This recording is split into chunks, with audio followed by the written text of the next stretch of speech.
Quais são os perigos da carnalidade?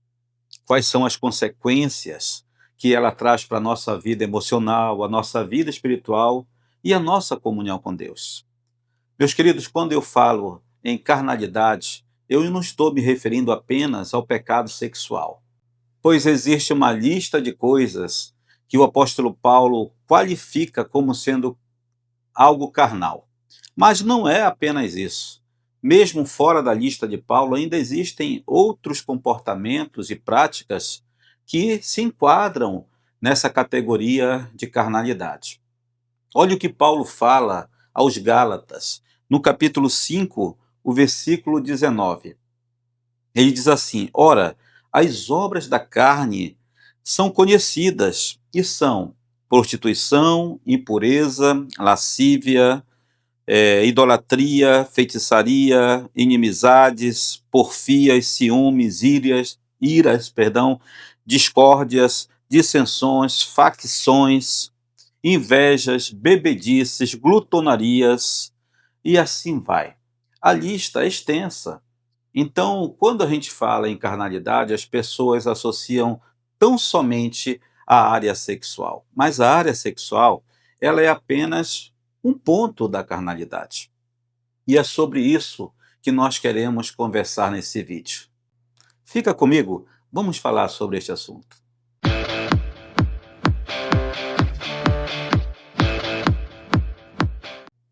Então vamos lá.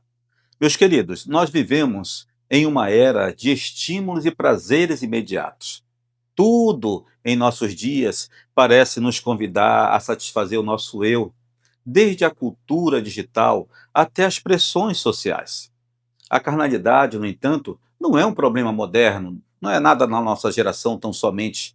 É uma guerra travada dentro de cada coração humano. A carnalidade é o conflito entre a natureza pecaminosa e o Espírito de Deus.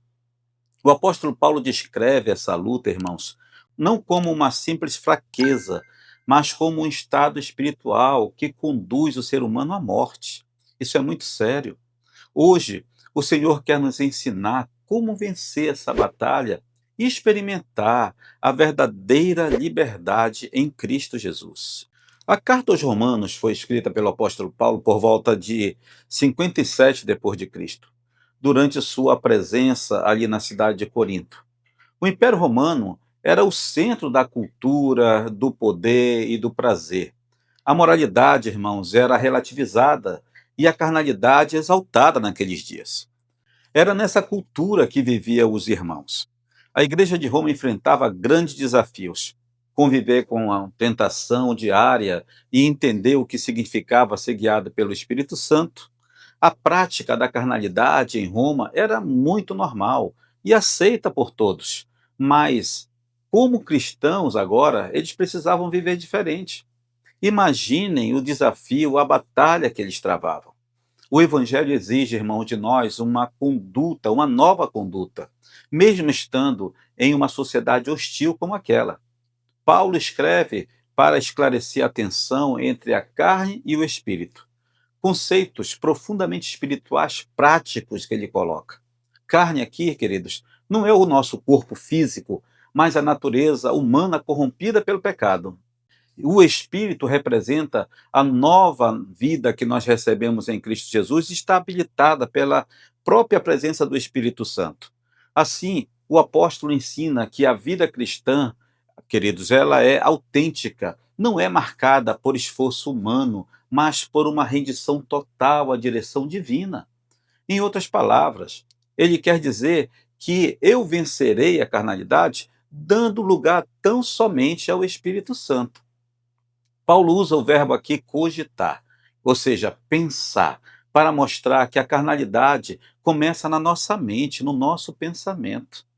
A inclinação carnal não é apenas agir de forma pecaminosa, mas pensar e desejar segundo a velha natureza, que já deveria ter sido enterrada há muito tempo. O pendor, ou seja, a inclinação, a tendência da carne, leva à morte espiritual e, eventualmente, à morte eterna, enquanto o pendor do espírito conduz à vida e a paz com Deus. O apóstolo enfatiza que a carne é incapaz de agradar a Deus, pois ela é inimiga da sua vontade. Isso revela a total dependência do crente do Espírito Santo.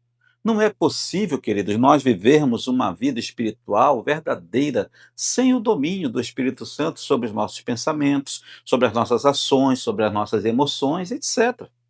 A carnalidade é o inimigo silencioso. Ela não aparece de repente, mas se infiltra nas pequenas concessões que nós fazemos. Um pensamento impuro tolerado, uma atitude egoísta não confessada, uma busca de prazer sem limites, descontrolado. Quando deixamos a carne dominar, nossa sensibilidade espiritual se apaga e perdemos a comunhão com Deus.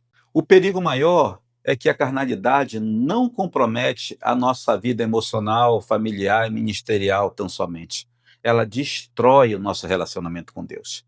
Ela gera frieza espiritual, incredulidade e resistência à correção divina. Isso, irmãos, é algo inadmissível. Não podemos viver sem o Senhor.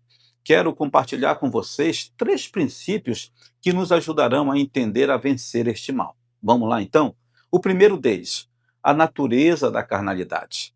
É um cativeiro espiritual. A carnalidade é um cativeiro espiritual. Em Romanos 7:18, Paulo confessa. Ele diz assim: Eu sei que em mim, na minha carne, não habita bem algum. Ou seja, irmãos, o termo grego traduzido aqui por carne, como eu já falei anteriormente, não se refere ao nosso corpo físico, mas à natureza corrompida pelo pecado que nós herdamos de Adão. Refere-se ao homem em sua condição decaída, descontrolado por desejos egoístas e contrários à vontade divina. Paulo aqui, ele mostra que a carne é incapaz de produzir santidade. Ela nos prende a um ciclo de culpa e de derrota constantemente. No contexto da carta aos Romanos, Paulo mostra que a lei mosaica era santa, tá? Embora ela fosse santa, mas não podia libertar o homem do pecado da carne. Somente o Espírito Santo pode dar poder para nós vencermos este pecado. A cultura judaica também ela confiava no cumprimento externo da lei. Paulo revela que a verdadeira justiça é interna, produzida pelo Espírito. Tentar agradar a Deus com esforços humanos, irmãos, é viver debaixo do jugo da carne. Submeta-se ao Espírito e ele produzirá em você a libertação que você precisa. A palavra aqui, pneuma, ou seja, refere-se ao Espírito Santo ou à nova natureza regenerada pelo Espírito que busca as coisas de Deus. Paulo diz aos Gálatas, um texto que nós lemos, não esse versículo, né, mas eu vou ler aqui para você, diz que porque a carne milita contra o Espírito e o Espírito milita contra a carne, ou seja, luta contra a carne, porque ambos são opostos entre si.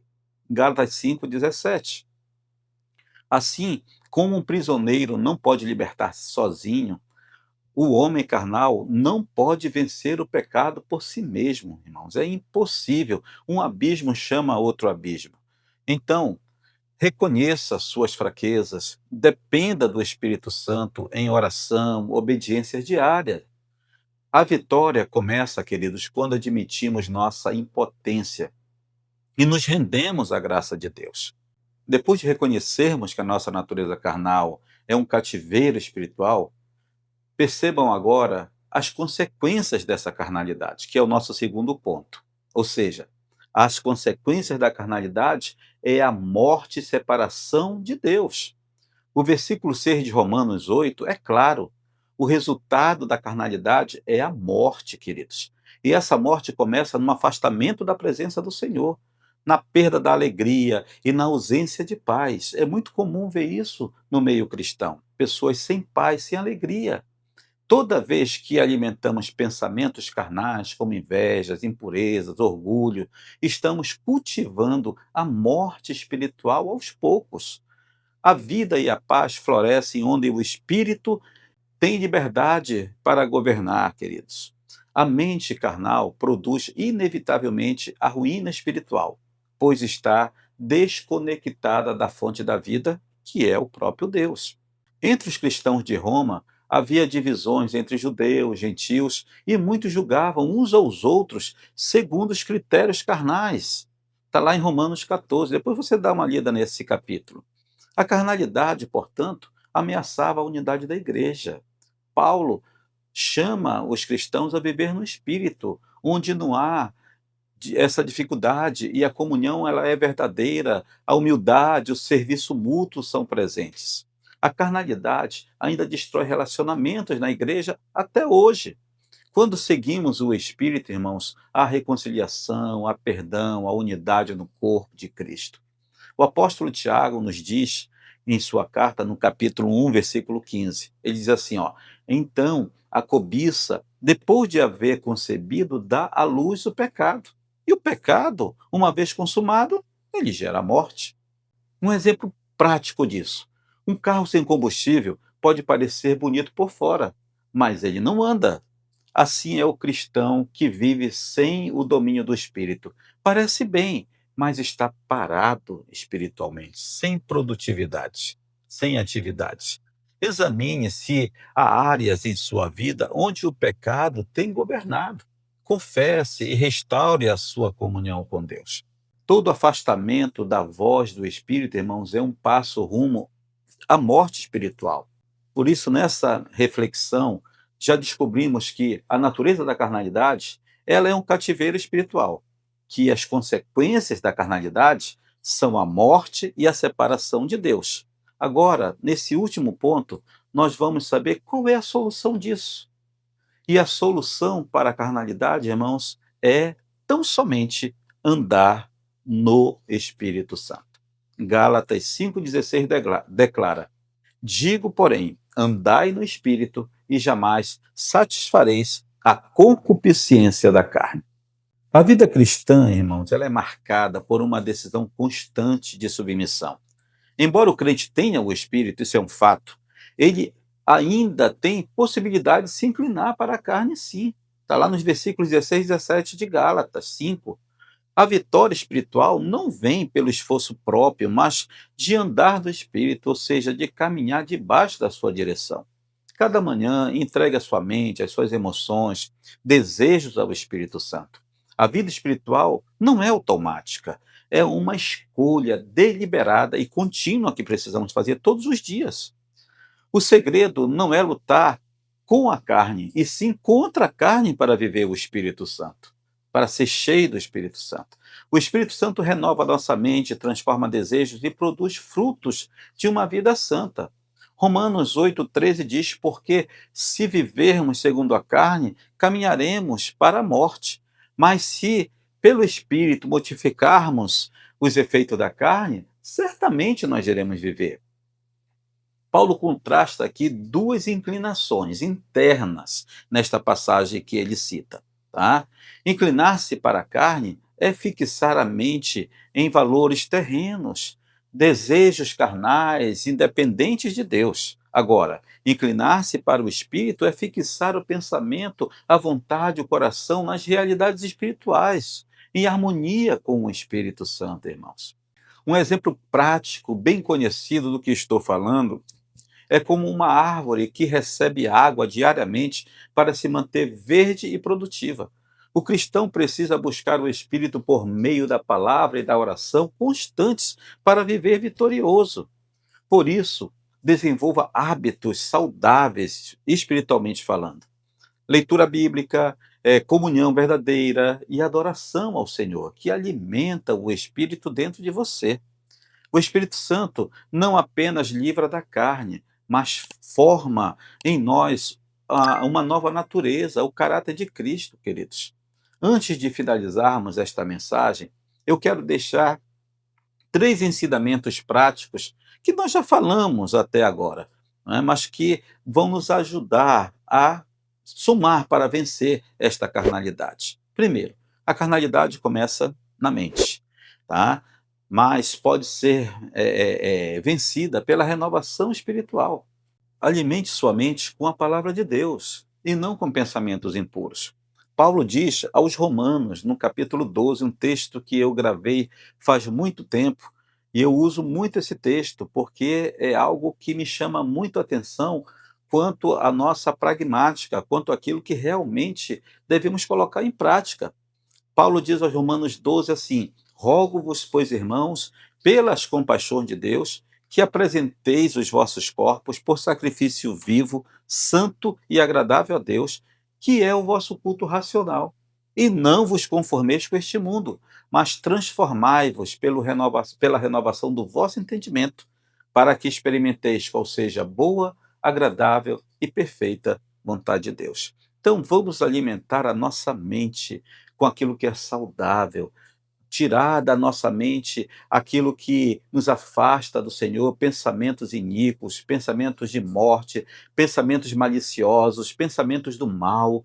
Vamos fazer uma limpeza na nossa mente, para que nós possamos então ser renovados através dela, por meio da palavra de Deus.